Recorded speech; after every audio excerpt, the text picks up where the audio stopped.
Hi friends, నమస్తే. మహిళలకి భారీ శుభవార్త. ఎంతో కాలంగా వేచి చూస్తున్నటువంటి అంగన్వాడీ నోటిఫికేషన్ అయితే ఎట్టకేలకి రిలీజ్ అవ్వడం అయితే జరిగింది. రాష్ట్ర ప్రభుత్వం అయితే దీనికి సంబంధించినటువంటి ఉత్తర్వులని కూడా కలెక్టర్లకి అప్పగించడం అయితే జరిగింది. ఎంపిక విధానం ఏమిటి, ఉండాల్సినటువంటి అర్హతలు ఏంటి, క్వాలిఫికేషన్స్ ఏంటి, ఉండాల్సినటువంటి సర్టిఫికెట్స్ ఏంటి, అప్లికేషన్ ప్రారంభ తేదీ, చివరి తేదీ ఎప్పుడు అనేటటువంటి క్లారిటీ ఇన్ఫర్మేషన్ని నేను మీకు ఈ వీడియోలో అందించడం జరుగుతుంది. వీడియో చూస్తున్నటువంటి ప్రతి ఒక్కరు కూడా మీ యొక్క జిల్లా పేరుని, మీ యొక్క మండలం పేరుని కామెంట్ రూపంలో తెలియజేసినట్టయితే మీకు సంబంధించినటువంటి వివరాలని కూడా నేను ఇదే విధంగా వీడియో రూపంలో అందించడం అయితే జరుగుతుంది. వీడియో చూస్తున్నటువంటి ప్రతి ఒక్కరు కూడా వీడియోని లైక్ చేయండి. ఆ వెంటనే వచ్చేటటువంటి హైప్ పాయింట్స్ కూడా వీడియోకి ఇస్తారని కోరుకుంటున్నాను. ఇలాంటి అంగన్వాడీ లేటెస్ట్ అప్డేట్స్ మీకు రావాలి అనుకుంటే మన ఛానల్ని సబ్స్క్రైబ్ చేసి పెట్టుకోండి. నోటిఫికేషన్ రూపంలో ప్రతి వీడియో మీకైతే రావడం జరుగుతుంది.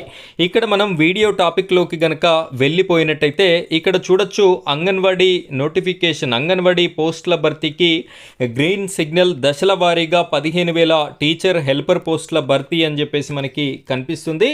ఇక్కడ భారీ నోటిఫికేషన్ అయితే విడుదలకి సిద్ధంగా ఉంది. 15,000 పోస్టులు అయితే మనకి ఇవ్వడం జరుగుతుంది. ఫస్ట్ విడతలో భాగంగా 5,000 పోస్టులకి సంబంధించినటువంటి నోటిఫికేషన్ ఇస్తాము అని చెప్పేసి చెప్తున్నారు. ఇందులో 3,000 మంది టీచర్లు, 2,000 మంది ఆయాలు భర్తీకి కలెక్టర్లకి ఉత్తర్వులు కూడా రాష్ట్ర ప్రభుత్వం అయితే జారీ చేయడం జరిగింది. జూలై 1 నాటికి, అంటే ఈరోజు మే 23 తారీఖు, సో జూలై 1 అంటే కేవలం మనకి 36-37 రోజుల సమయం మాత్రమే ఉంది. ఈ 36-37 రోజుల సమయంలో 3 విడతలుగా ఈ యొక్క నోటిఫికేషన్ ప్రాసెస్ అనేది కంప్లీట్ అవ్వడం జరుగుతుంది. ఈ నోటిఫికేషన్లో భాగంగా ఉద్యోగాలు పొందినటువంటి ప్రతి ఒక్కరు కూడా జూలై 1 నాటికే రిక్రూట్మెంట్ కూడా పూర్తి కావాలి అని చెప్పేసి రాష్ట్ర ప్రభుత్వం అయితే ఆర్డర్స్ని పాస్ చేయడం జరిగింది. దీనికి సంబంధించినటువంటి ఆర్డర్స్ ఎంపిక ప్రక్రియని రాష్ట్రంలో ఉన్నటువంటి కలెక్టర్లకి బాధ్యతని అప్పగించడం అయితే జరిగింది. రాష్ట్రంలోని అంగన్వాడీ సెంటర్లలో ఏండ్ల తరబడి ఖాళీగా ఉన్న పోస్టుల భర్తీకి ఎట్టకేలకి ముహూర్తం ఖరారైంది.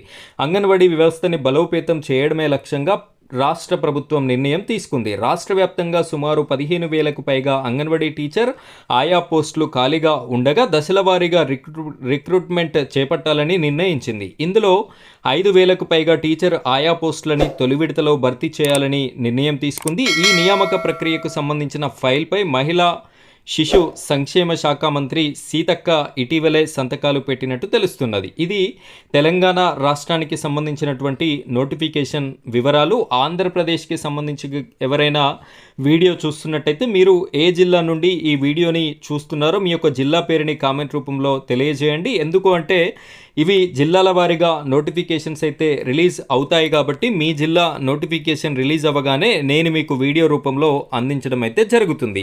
ఈ మేరకి జిల్లాల కలెక్టర్లకి ఆదేశాలు కూడా వెళ్ళినట్టు సమాచారం. జూన్ 1 నుంచి అంగన్వాడీ సెంటర్లు పునః ప్రారంభం కానున్న నేపథ్యంలో జూన్ చివరి నాటికి ఈ రిక్రూట్మెంట్ ప్రక్రియ పూర్తి చేయాలని కలెక్టర్లకి స్పష్టమైన ఆదేశాలు అందినట్టు తెలుస్తుంది.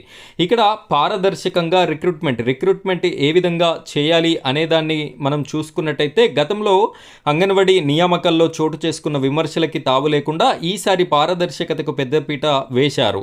జిల్లా కలెక్టర్ చైర్మన్గా ఉండే జిల్లా ఎంపిక కమిటీ ఆధ్వర్యంలో ఈ ఎంపిక జరగనుంది. ఇక్కడ మొత్తం కలెక్టర్ల ఆధ్వర్యంలోనే జరుగుతుంది. ఎక్కడ ఎలాంటి మిస్టేక్స్ కూడా జరగవు అని చెప్పేసి చెప్తున్నారు. స్థానిక వివాహితులై ఉన్న మహిళలు ఈ పోస్టులకి అర్హులు. ఇక్కడ ఖచ్చితంగా పెళ్లి అయి ఉండాలి, స్థానికంగా నివాసం ఉండాలి. మీ యొక్క పోస్ట్ ఎక్కడైతే ఖాళీగా ఉంటుందో ఆ ప్రదేశంలోనే మీరు నివసిస్తూ ఉండాలి.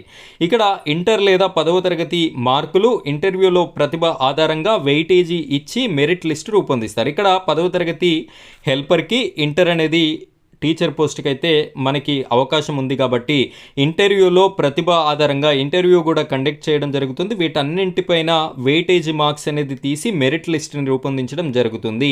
అనాథలు, వితంతువులు, దివ్యాంగులకి రూల్స్ ప్రకారం అదనపు ప్రాధాన్యత ఉంటుంది. ఇక్కడ ఎవరైనా అనాథలు, వితంతువులు, దివ్యాంగులు ఉన్నట్టయితే వారికి ప్రాధాన్యత కూడా ఇవ్వడం జరుగుతుంది. అర్హులైన మహిళలు మహిళా శిశు సంక్షేమ శాఖ అధికారిక వెబ్సైట్ ద్వారా ఆన్లైన్లో మాత్రమే అప్లై చేసుకోవాలి. సర్టిఫికెట్ల వెరిఫికేషన్ తర్వాత రూపొందించిన ఫైనల్ మెరిట్ లిస్టు ఆధారంగా టీచర్లు ఆయాలను నియమించనున్నారు. ఇక్కడ ఇంకా అప్లికేషన్ తేదీ అయితే స్టార్ట్ అవ్వలేదు. వీడియో చూస్తున్నటువంటి ప్రతి ఒక్కరు కూడా స్టార్ట్ అవ్వగానే మొట్టమొదటగా మన ఛానల్లో వీడియో అనేది రావడం జరుగుతుంది. మిస్ కాకుండా ఉండడానికి మీరు మన ఛానల్ని సబ్స్క్రైబ్ చేసుకొని సపోర్ట్ చేయండి. Thank you friends, thank you very much.